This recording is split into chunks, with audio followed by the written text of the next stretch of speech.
आज आपण महाराष्ट्राचं स्थान, विस्तार आणि सीमा बघणार आहोत। तर त्या अगोदर महाराष्ट्राचं जे अक्षवृत्तीय विस्तार आहे तो किती ते किती दरम्यान आहे ते बघूया।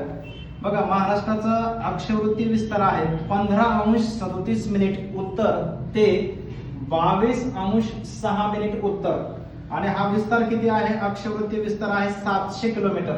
म्हणजे महाराष्ट्राची उत्तर दक्षिण लांबी, ज्याला आपण दक्षिणोत्तर म्हणतो, तो आहे 700। महाराष्ट्राची पूर्व पश्चिम लांबी कशा दरम्यान आहे? 72°36' पूर्व ते 80°54' पूर्व या दरम्यान महाराष्ट्राचा पूर्व पश्चिम विस्तार आहे 800 किलोमीटर। महाराष्ट्राचं क्षेत्रफळ आहे 3,07,713 चौरस किलोमीटर, आणि भारताच्या जवळपास 9.36% एवढे क्षेत्र त्याने व्यापलं आहे महाराष्ट्र राज्याने। क्षेत्रफळाने महाराष्ट्राचा कितवा क्रमांक लागतो? तिसरा। पहिला राजस्थान, दुसरा मध्य प्रदेश आणि आपला महाराष्ट्र तिसरा।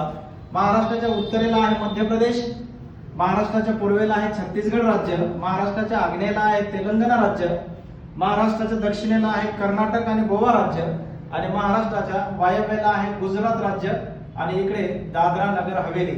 त्याचप्रमाणे महाराष्ट्राच्या पश्चिमेला आहे अरबी समुद्र। तर अशा पद्धतीने आपण महाराष्ट्राचं स्थान, विस्तार आणि सीमा बघितली।